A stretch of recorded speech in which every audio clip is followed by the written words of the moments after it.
James Felix Bridger, March 17, 1804 – July 17, 1881, was an American mountain man, trapper, Army scout and wilderness guide who explored and trapped the western United States in the first half of the 19th century. Bridger is known for participating in numerous early expeditions into the western interior as well as mediating between Native American tribes and encroaching European American settlers, and by the end of his life had earned a reputation as one of the foremost frontiersmen in the American Old West. He was of English ancestry, and his family had been in North America since the early colonial period. Bridger was described as having a strong constitution that allowed him to survive the extreme conditions he encountered while exploring the Rocky Mountains from what would become southern Colorado to the Canadian border. He had conversational knowledge of French, Spanish, and several native languages. He was a contemporary of many famous European American explorers of the early West and would come to know many of them, including Kit Carson, George Armstrong Custer, Hugh Glass, John Fremont, Joseph Meek, John Sutter, Peter Skene Ogden, Jedediah Smith, and William Sublette. In 1830, Smith and his associates sold their fur company to Bridger and his associates, who named it the Rocky Mountain Fur Company. Bridger was part of the second generation of American mountain men and pathfinders that followed the Lewis and Clark expedition of 1804. Early life and career. James Felix Bridger was born on March 17, 1804, in Richmond, Virginia. His father, James Bridger, was an innkeeper in Richmond, and his mother was James' wife Chloe. About 1812, the Bridger family moved to the vicinity of St. Louis, at the eastern edge of the country's vast new western frontier. At the age of 13, Bridger was orphaned when both his parents died. Receiving no formal education, unable to read or write, Bridger was apprenticed to a blacksmith. Bridger remained illiterate for the rest of his life. On March 20, 1822, at the age of 18, Bridger left his apprenticeship after responding to an advertisement in a St. Louis newspaper, the Missouri Republican, and joined General William Henry Ashley's fur trapping expedition to the upper Missouri River. The party included Jedediah Smith and many others who would later become famous mountain men. For the next 20 years Bridger would repeatedly traverse the continental interior between the Canada-U.S. border and the southern boundary of present-day Colorado, and from the Missouri River westward to Idaho and Utah, either as an employee of or a partner in the fur trade. Hugh Glass ordeal. Bridger continued his employment with Ashley's fur trapping venture for several seasons. On one expedition, the young Bridger played a significant role in the ordeal of fellow trapper Hugh Glass. On June 2, 1823, Ashley's men were attacked by Arikara warriors along the Missouri River. 15 men were killed and the rest of the fur trappers fled down the river and hid in shelters until U.S. military support defeated the Arikara. In August 1823, near the forks of the Grand River in present-day Perkins County, South Dakota, while scouting for game for the expedition's larder, Glass surprised a grizzly bear with 2 cubs. The bear charged, picked him up, and threw him to the ground. Glass shot into the air to scare the bear away and save his trapping partners, but was left badly mauled and unconscious. Ashley asked for 2 volunteers to stay with Glass until he died and then bury him. Bridger and John Fitzgerald stepped forward, and as the rest of the party moved on, began digging his grave. Later claiming they were interrupted by an Arikara attack, the pair grabbed Glass' rifle, knife, and other equipment and took flight. Bridger and Fitzgerald later caught up with the party and incorrectly reported to Ashley that Glass had died. Despite his injuries, Glass regained consciousness. After recovering, Glass set out again to find Fitzgerald and Bridger, motivated either by murderous revenge or the desire to get his weapons back. He eventually found Bridger at the mouth of the Bighorn River, but apparently forgave him because of his youth. Glass also found Fitzgerald and reportedly spared his life because of the penalty for killing a soldier of the United States Army. Yellowstone and the Great Salt Lake.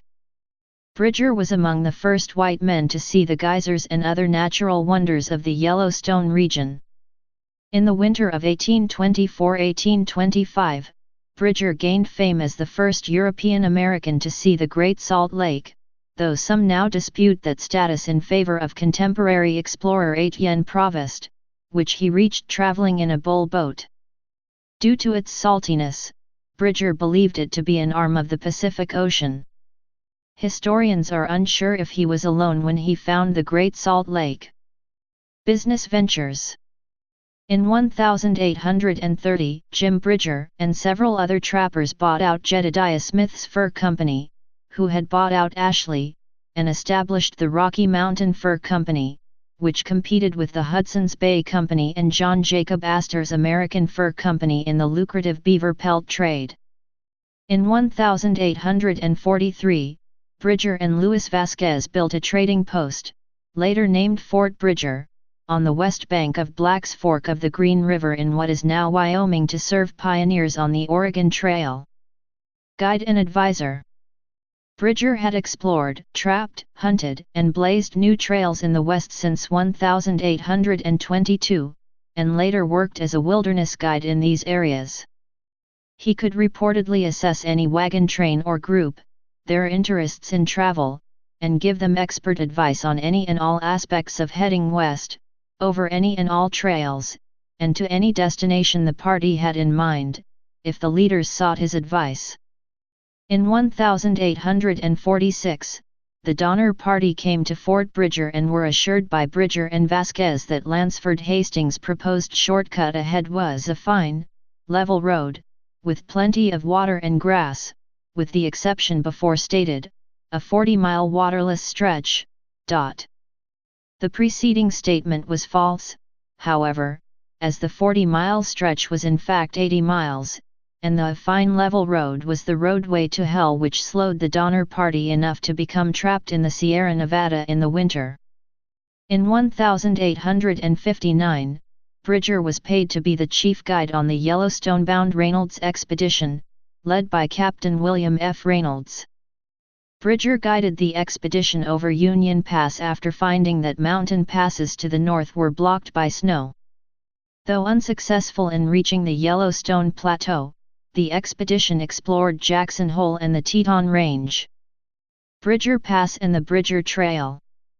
In 1850, while guiding the Stansbury expedition on its return from Utah, Bridger discovered what would eventually become known as Bridger Pass, an alternate overland route which bypassed South Pass and shortened the Oregon Trail by 61 miles.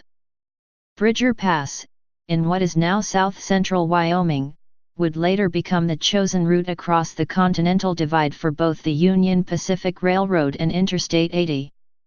In 1864, Bridger blazed the Bridger Trail, an alternative route from Wyoming to the gold fields of Montana that avoided the dangerous Bozeman Trail. In 1865, he served as a guide and U.S. Army scout during the first Powder River expedition against the Sioux and Cheyenne that were blocking the Bozeman Trail, Red Cloud's War. He was discharged from the Army at Fort Laramie later that year. Suffering from goiter, arthritis, rheumatism, and other health problems, Bridger returned to Westport, Missouri, in 1868. He was unsuccessful in collecting back rent from the government for its use of Fort Bridger. Marriages, Indian wives, and family. In 1835, Bridger married a woman from the Flathead Indian tribe, with whom he had 3 children. After her death in 1846, he married the daughter of a Shoshone chief, who died in childbirth 3 years later. In 1850, he married Shoshone chief Washaki's daughter, with whom he had 2 more children. Some of his children were sent back east to be educated. Death. Bridger died on his farm near Kansas City, Missouri, on July 17, 1881, at the age of 77. In the Independence, Missouri School District, a junior high and then the middle school which replaced it are named after him. Legacy. Historical reputation. Bridger is remembered as one of the most colorful and widely traveled mountain men of the era. In addition to his explorations and his service as a guide and advisor, he was known for his storytelling. His stories about the geysers at Yellowstone, for example, proved to be true. Others were grossly exaggerated or clearly intended to amuse. One of Bridger's stories involved a petrified forest in which there were petrified birds singing petrified songs, though he may have seen the petrified trees in the Tower Junction area of what is now Yellowstone National Park. Over the years, Bridger became so associated with telling tall tales that many stories invented by others were attributed to him. Supposedly one of Bridger's favorite yarns to weave to greenhorns told of his pursuit by 100 Cheyenne warriors. After being chased for several miles, Bridger found himself at the end of a box canyon, with the Indians bearing down on him. At this point, Bridger would go silent, prompting his listener to ask, "What happened then, Mr. Bridger?" Bridger would then reply, "They killed me." Bridger's tale was similar to the actual death of Jedediah Smith, who had died under the lances of Comanche Indians on the Santa Fe Trail in 1831. Places and things named for Jim Bridger. Fort Bridger. Fort Bridger, Wyoming. Bridger, Montana. Bridger Mountains, Wyoming. Bridger Mountains, Montana. Bridger Wilderness. Bridger Bowl Ski Area. Bridger Teton National Forest. Bridger Pass. Jim Bridger Power Station.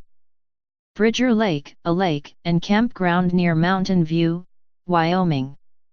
Cache Valley in Utah and Idaho is known as Bridgerland, a name that is used in many Logan, Utah-based businesses and institutions, such as Bridgerland Television and the Bridgerland Applied Technology College. James Bridger Middle School in Independence, Missouri. Jim Bridger Elementary School in Portland, Oregon. Jim Bridger Trail Run outside Bozeman, Montana. Bridger Avenue in Las Vegas, Nevada. The Jim Bridger Cabins, a motel in Gardner, Montana, outside the entrance to Yellowstone National Park. In 2013, Bridger's Battle was announced as the new name for an old college football rivalry between Utah State and Wyoming. The winner receives a .50 caliber Rocky Mountain Hawken rifle, the Bridger Rifle, as a traveling trophy. Media portrayals. Raymond Hatton portrayed Bridger in the 1940 film Kit Carson. Van Heflin played Bridger in the 1951 film Tomahawk. Dennis Morgan portrayed Bridger in the 1955 film The Gun That Won the West. In the late 1950s, Johnny Horton recorded a song called Jim Bridger about the life of Jim Bridger. Lyrics include the injunction "Let's drink to old Jim Bridger, yes, lift your glasses high as long as there's a USA, don't let his memory die." That he was making history never once occurred to him, but I doubt if we'd have been here if it weren't for men like Jim. Carl Swenson played Bridger in the episode The Jim Bridger Story of NBC's Wagon Train, broadcast on May 10, 1961.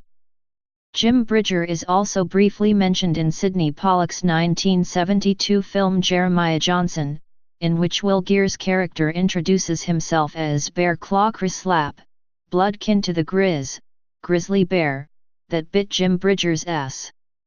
James Wainwright played Bridger in the 1976 TV movie Bridger, opposite Ben Murphy as Kit Carson. Bridger was portrayed on television by the Western actor Greg Palmer in the 1977 episode Kit Carson and the Mountain Man of NBC's Walt Disney's Wonderful World of Color. Christopher Connolly portrayed Kit Carson and Robert Reed played John C. Fremont.